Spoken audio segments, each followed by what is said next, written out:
동양 철학 에세이, 명가, 상식을 부순 사람들, 논리의 대가 공손용. 공손용은 조나라 사람인데 한때 정치 고문을 지내기도 했습니다. 명가 사상가 가운데 드물게 그의 저술이 남아 있습니다. 본래 14편으로 된 공손용자라는 책이 있었다고 하는데 지금은 5편만 남아 있습니다. 여시 춘추에는 이런 이야기가 나옵니다. 진나라와 조나라가 서로 돕기로 조약을 맺었습니다. 조약을 맺고 얼마 지나지 않아서 진나라가 군대를 동원하여 위나라를 공격했습니다. 그런데 조나라는 위나라를 도우려고 했습니다. 화가 난 진나라 임금이 사신을 보내 조약 위반이라고 따지고 들었습니다. 다급해진 조나라 왕이 공손용에게 도움을 청했습니다. 그러자 공손용은 이쪽에서도 사신을 보내서 조나라가 위나라를 도우면 진나라도 약속대로 조나라를 거들어야 하는데 오히려 위나라를 공격하고 있으니 조약 위반이라고 따지라고 조언했습니다. 이런 모습은 공손용을 궤변론자처럼 보이게 만듭니다. 공손용은 장자 추수편에서 스스로 자신을 다음과 같이 평하고 있습니다. 나는 다른 것과 같은 것을 한데 합치기도 하고 한데 붙어 있는 개념을 떼어놓기도 했다. 나는 옳지 않은 것을 옳은 것으로 만들고 불가능을 가능으로 만들어서 모든 사람들이 알고 있는 것들을 혼란에 빠뜨렸다. 해시와 마찬가지로 일반 사람들의 상식을 부순 작업이라고 이해할 수 있습니다. 하루는 공손용이 말을 타고 국경을 지나가고 있었습니다. 그런데 관문을 지키는 사람이 그를 가로막았습니다. 말을 탄 채로 관문을 지날 수 없다는 규칙을 내세우며 말에서 내리라는 것이었습니다. 그러나 공손용은 흰 말은 말이 아니다는 명제를 제시하고는 그대로 말을 탄 채 관문을 지나갔다고 합니다. 공손용자에 나오는 여러 명제 중에서 가장 유명한 2가지 가운데 하나가 이 고사와 관련 있는 흰 말은 말이 아니다는 명제입니다. 또 하나는 단단하고 흰 돌을 나눌 수 있다는 명제입니다. 흰 말은 말이 아니다. 공손용이 흰 말을 어떻게 말이 아닌 것으로 만드는가를 봅시다. 그는 3가지로 논증합니다. 첫째, 말이라는 것은 모양을 가리키는 개념이고 희다는 것은 빛깔을 가리키는 개념이다. 빛깔을 가리키는 것은 형체를 가리키는 것이 아니다. 그러므로 흰 말은 말이 아니다. 둘째, 말이라고 하면 흰 말, 검은 말, 누런 말이 모두 해당되지만 흰 말이라고 하면 누런 말이나 검은 말은 해당되지 않는다. 그러므로 흰 말은 말이 아니다. 셋째, 말에는 여러 가지 빛깔이 있을 수 있다. 그런데 말에서 빛깔을 빼버리면 말 그 자체만 남는다.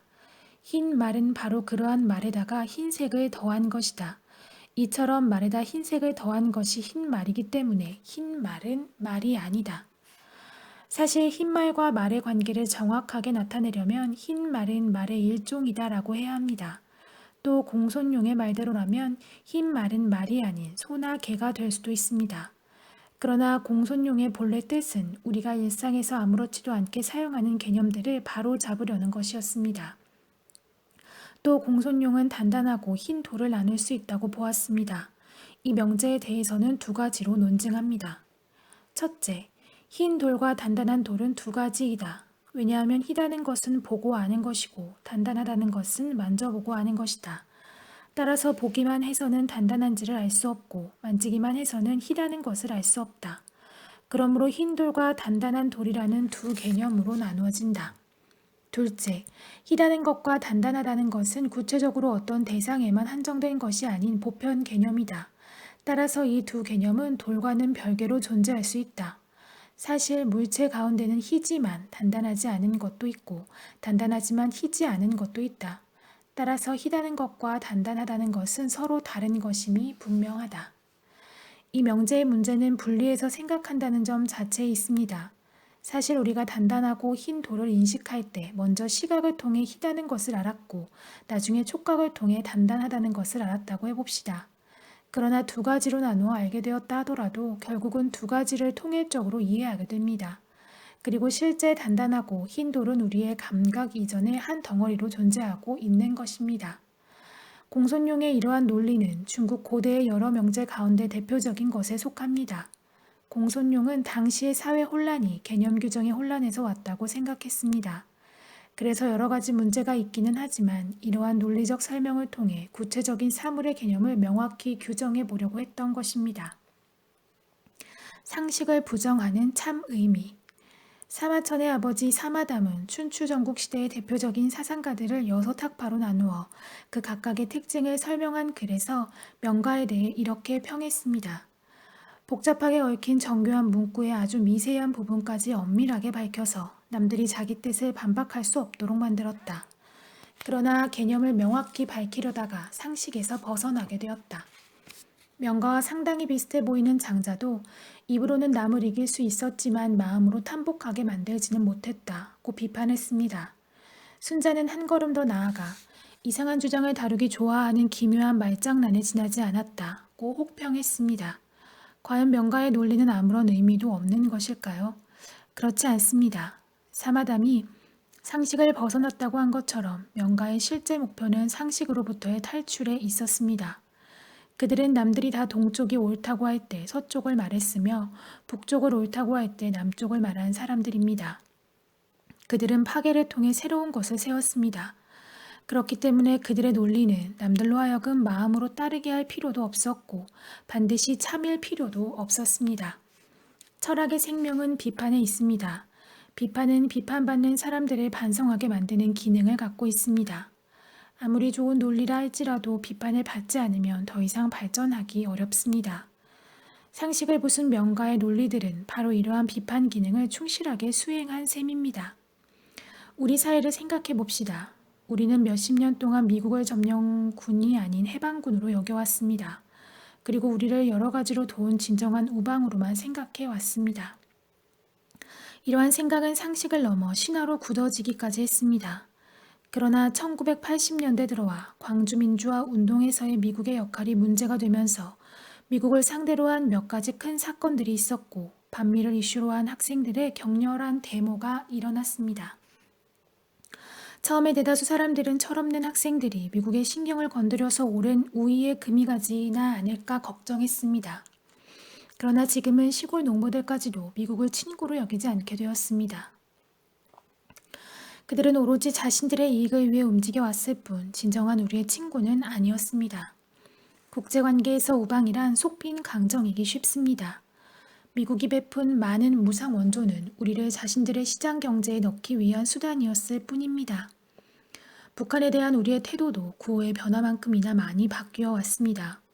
초기에는 북진 통일이었고 나중에는 멸공, 승공으로 달라졌습니다. 하지만 뜻있는 사람들의 과감한 노력과 사회주의 몰락에 따른 정부의 태도 변화가 새로운 전환을 가져왔습니다. 이제는 다양한 교류 문제가 공식적으로 논의되고 있는 실정입니다. 우리 주변에는 문제 있는 상식들이 많습니다. 속담에 오르지 못할 나무는 쳐다보지도 말라고 했고 뱁새가 황새 쫓아가다 가랑이 찢어진다고도 했습니다. 이러한 상식들은 본질적으로 지배계급의 이익을 지키기 위한 신화일 수 있습니다. 오히려 반대로 오르지 못할 나무는 자꾸 쳐다보아야 한다라든가 가랑이가 찢어지는 한이 있어도 뱁새는 부지런히 황새에 쫓아가는 연습을 해야 한다고 바꾸면 어떨까요? 아마 상식과 맞지 않기 때문에 이런 주장은 오랫동안 비판을 받게 될 것입니다. 그러나 그러한 과감한 전환이 더 많은 발전을 가져올 수 있다는 사실에 유의해야 합니다. 이처럼 뛰어난 논리성을 갖추었던 명가가 왜 후대로 이어지지 못했을까요? 명가의 논리를 뒷받침하는 것은 개념에 대한 날카로운 분석입니다.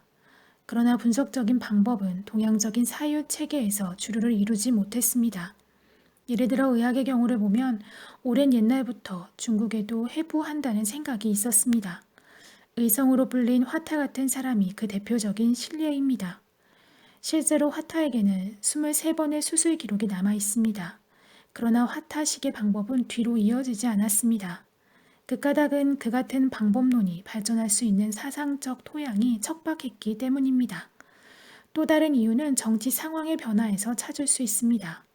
춘추 전국 시대의 혼란은 법과 사상의 지원을 받은 진나라가 통일국가를 이루면서 끝나게 됩니다. 진나라는 초기부터 도량형이나 많은 문물제도를 통일시켰고 나아가 분석 갱유를 통해 사상마저 통일시키려 했습니다. 진나라는 얼마 가지 못했지만 바로 뒤를 이은 한나라도 같은 정책을 취했습니다. 사실 통일국가는 혼란기 동안 흔들렸던 많은 부분을 상식 차원에서 바로잡을 필요가 있었을 것입니다. 이러한 정치 상황 아래서 상식을 부정하는 명가 사상이 후대로 이어지기는 어려웠을 것입니다.